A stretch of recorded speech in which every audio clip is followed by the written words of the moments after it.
बात कर रहे थे गुरुग्राम के विकास कार्यों की। आइए अब हम बात करते हैं भारतीय जनता पार्टी की। कि इस आंदोलन की जो है उसकी सच्चाई क्या है, उस पर हमने सारी बात प्रस्ताव लेके आए। वो प्रस्ताव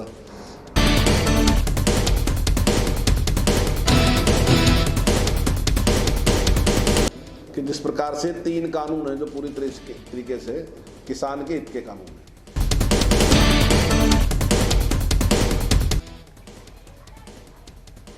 गुरुग्राम में भारतीय जनता पार्टी द्वारा किसान आंदोलन पर आज मंथन बैठक का आयोजन किया गया। इस मंथन बैठक में भाजपा के कई बड़े बड़े मंत्री यहां पहुंचे, जिसमें केंद्रीय मंत्री कृष्ण पाल गुर्जर, शिक्षा मंत्री कंवर पाल, कृषि मंत्री जेपी दलाल और भाजपा के कई पूर्व मंत्री व भाजपा कार्यकर्ता भी मौजूद रहे। बैठक में किसान मंथन पर विस्तार से विचार विमर्श किया गया। किसान मंथन बैठक का मुख्य उद्देश्य किसान आंदोलन पर बैठे किसानों को कृषि बिल की सही जानकारी कैसे दी जाए।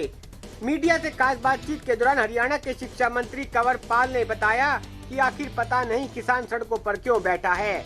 यह कृषि बिल किसानों के हित में है, लेकिन विपक्षी पार्टियां किसानों को बहकाने का काम कर रही है। कृषि बिल से किसी भी किसान का कोई नुकसान नहीं है, बल्कि देश के हर किसान को अपनी फसल कहीं भी बेचने का पूरा अधिकार मिला है।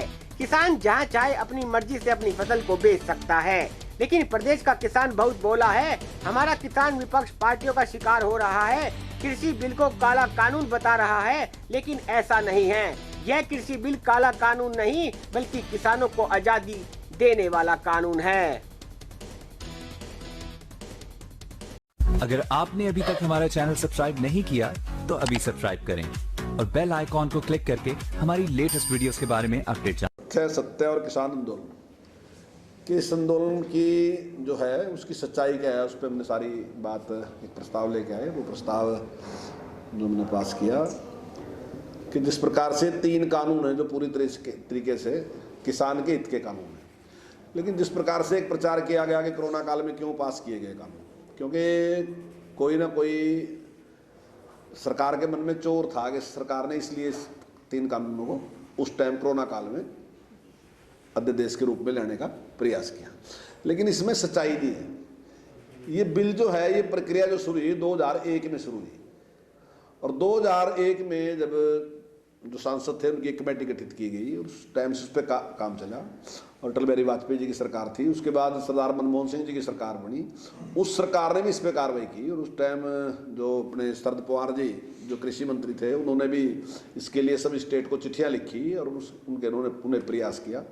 तो ये एक लंबी प्रक्रिया है कानून बनने में। ऐसा नहीं है कि कोरोना काल में कानून बने, एक लंबी प्रक्रिया है, और 19 साल इस सारी प्रक्रिया में लगे, तो तब जाके कानून जो है मूर्त रूप में हमारे सामने आए। दूसरी बात, किसान एक जो आंदोलनकारी हैं वो बार बार एक बात कह रहे कि हमने डिमांड ही नहीं की। जो चीज़ हम मांग नहीं रहे, आप दे क्यों रहे जबरदस्ती? हमारी तो डिमांड ही नहीं है ये। लेकिन अगर आप पिछला सारा का सारा इतिहास उठा के देखो तो ये बड़ी भारी डिमांड थी।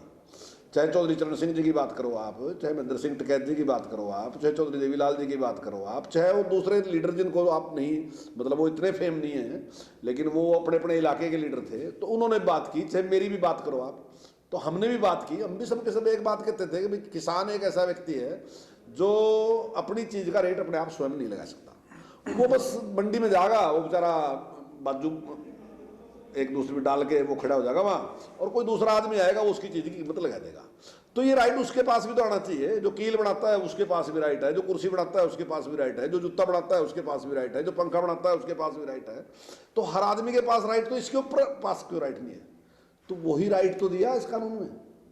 जिस राइट की डिमांड जो था, जिस अधिकार की डिमांड बहुत लंबे टाइम से चली आ रही थी, उसी अधिकार को इस कानून के तहत दिया कि वो अपनी चीज को बाहर भी बेच सकता है। अंदर वो बेच रहा तो वहां एमएसपी है, लेकिन वो बाहर बेच सकता है, और अगर उसकी चीज अच्छी है तो ज्यादा पैसे ले सकता है। मान लीजिए मैंने ऑर्गेनिक गेहूं पैदा करी, तो मुझे तो 5,000 रुपये क्विंटल बेचनी, 45 रुपये क्विंटल बेचनी, लेकिन सरकार तो 1975 रुपये लेने लग रही। तो सरकार पे मैं नहीं बेचता, मैं तो, मेरे पे चीज़ अच्छी है मैं तो बाहर बेचूंगा। या मेरे गेहूं अच्छी है तो मैं, मेरी ऑर्गेनिक नहीं भी है लेकिन उसकी क्वालिटी बढ़िया है, तो मेरे पास एक विकल्प दिया कि आपके को एक विकल्प मिल गया कि आप बाहर जाकर अपनी चीज़ बेच सका। लेकिन वो कोई कंपलसरी नहीं किया किसान के लिए कि आपको जरूर बाहर बेचना।